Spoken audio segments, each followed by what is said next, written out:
Hey writer, if you're ready to level up, then buckle up.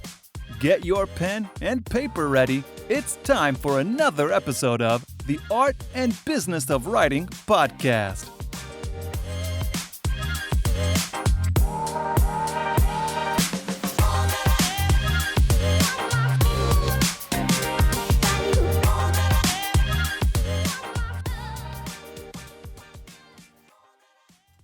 Hey guys, welcome back to another edition of the Art and Business of Writing podcast. I'm your host, Chris Jones. But today I want to welcome you to 2022.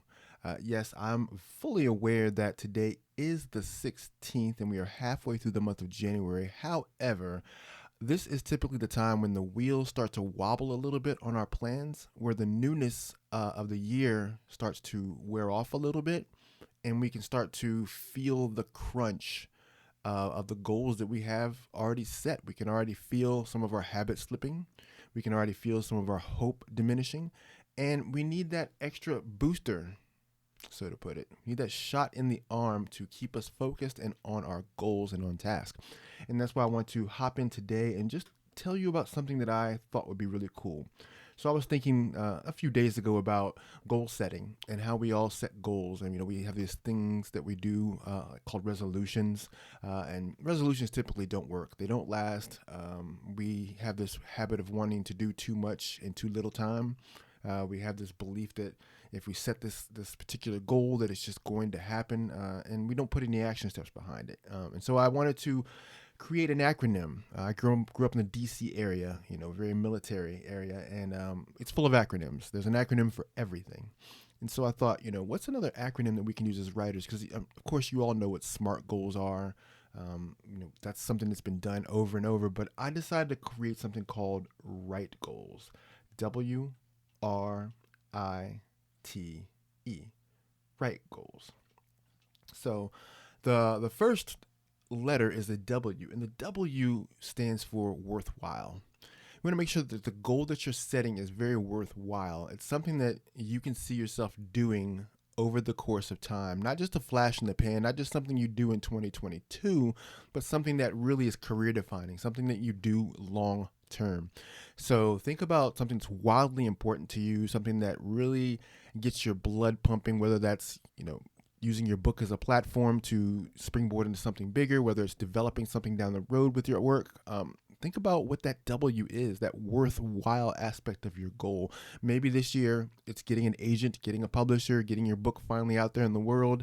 Maybe it's self-publishing. But think about what the W is. What is your worthwhile pursuit this year? And write that down, and then write down what it feels like to achieve that. Visualize that. Really think about what it feels like to attain that goal. What steps you need to achieve that goal? What people do you need to help you reach that goal? All these things are very important and things that you need to write down, just so that you can start to begin to take shape in your mind of what it looks like when it's completed. All right, so that's the W, worthwhile. R, realistic. Now that we built the castles in the sky, as Thoreau would say, we got to put the foundations under them. So what's realistic about this goal? Because it's one thing to say I'm going to get an agent, publish a book, and be a New York Times bestseller all in the span of 12 months.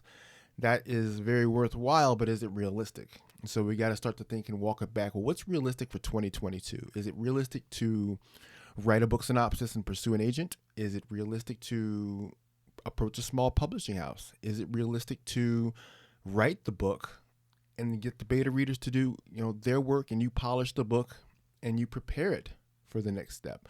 So think about what's realistic for you to do. What can you tackle this year that's not going to overwhelm you and discourage you? Because one of the biggest challenges that we tend to have is that our goals, though noble and worthwhile, can get really unrealistic quickly. We can overshoot what we believe we're capable of, and then that leaves us even more discouraged and even more jaded. I've recently been back on Twitter a whole lot more, and I see a lot of that. I see a lot of people who've been working hard at their work. They query, they get rejection letters, and then over time, you see that they become a little more jaded about the process. They become a little more skeptical about the process. And rather than looking at some of these rejection letters as an agent giving you free advice, telling you, hey, here are the steps you need to take, or here's what I loved about your work, but here's what you need to work on. They look at it as a rejection of themselves personally and not a critique of their professional performance. And I think we, as artists and writers, we have to learn to separate our professional performance from our personal lives. Because when we start to intertwine and marry our work, everything stings like it's a personal attack. And that's not the goal. That's not what we want. So we want to make sure that the goals that we set are very realistic and that they are attainable, just slightly out of reach, something that's going to stretch us a little bit, but not be so far out of reach where we fall flat on our faces. All right, the next one, the I. That means inspiring. This goal needs to inspire you. It's not enough for it to be worthwhile, because sometimes a worthwhile pursuit isn't super inspiring. You got to hustle and grind to get that, and it doesn't always feel so great. Sometimes things are so realistic that they can be discouraging as well. So the goal has to also inspire you. What drives you to pursue the goal that you're going to pursue? What drives you to write books? What drives you to share your work? What drives you to get your message out into the world? What pushes you? So be thinking about that. Thinking about what is it inside? What's that inner fire telling you to do? What is that, when you can't sleep at night and you're thinking about your work? When you're at work, your day job, thinking about your work. When you're in the car, thinking about your work. What is it about it that keeps you motivated, keeps you going when you can go from rejection to rejection, as Churchill would say, and not lose enthusiasm? So their goal has to be inspiring, because if it's not inspiring to you, any little bit of external discouragement is going to pull you away from the goal and tell you that it can't be done. It starts with you. We have to become our own biggest cheerleaders in this process of writing. So what fires you up about your work? Sit down. I encourage you to take a little time, pop open a journal, and really write what inspires me about my work. What inspires me about this book? What inspires me about this platform? What inspires me about where I plan to take my art? Think about all those things. Really catch the vision. All right, T, timeliness. You need to set goals to a deadline. A goal without a deadline is a dream. We all know that. It's something that we've heard in circles, little quotes on Facebook or Instagram, but it's true. Timeliness is everything. So making sure that as you create your goals for the year, set deadlines to them. If you're going to write a book synopsis, when do you want it done? If you're going to write chapters in the book, when do you want it done? If you're going to complete the book, when do you want it done? If you're going to publish the book, when do you want it done? You don't have to honor that in a sense that it becomes a distraction to you, but at least having something to shoot at and to shoot for, and something that keeps you on, pursuit mode is important.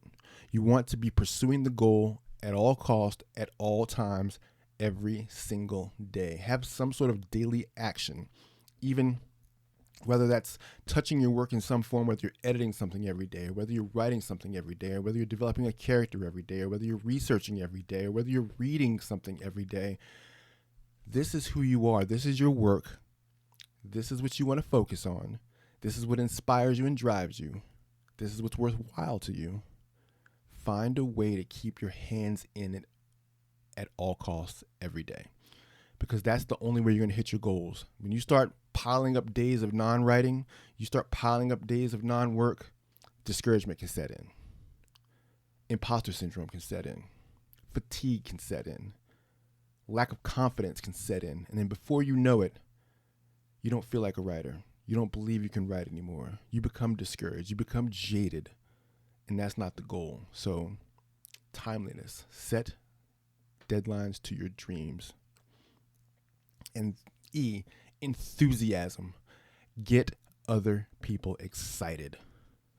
Get your friends excited about the goals. Not every friend will be excited for you, but you know who your supporters are. Get your supporters excited about what you're doing.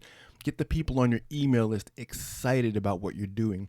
Get your followers on social media excited about what you're doing.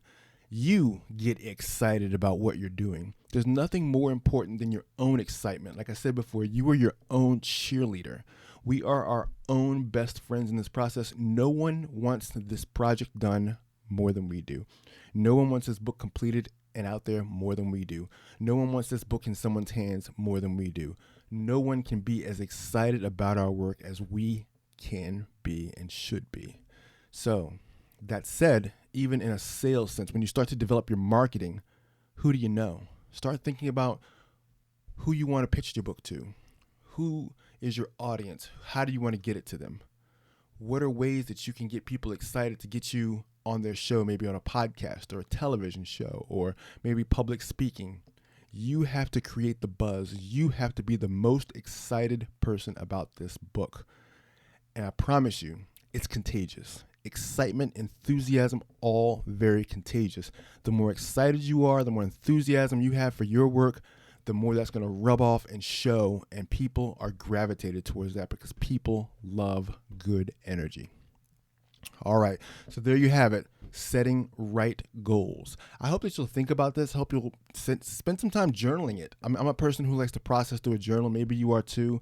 Maybe you like to think on walks or in the shower or wherever the case may be. But think about how you can set right goals this year and really pursue your work with all your heart.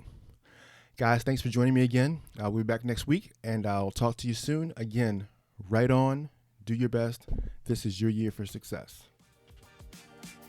How's that for inspiring? I hope you take action on one thing you learned in today's episode. If you haven't subscribed to the podcast and left a review on iTunes, I want to encourage you to do that too. Finally, be sure to visit chrisjonesinc.com to sign up for updates. Don't worry, I won't spam you. And we'll see you back here next week for another episode.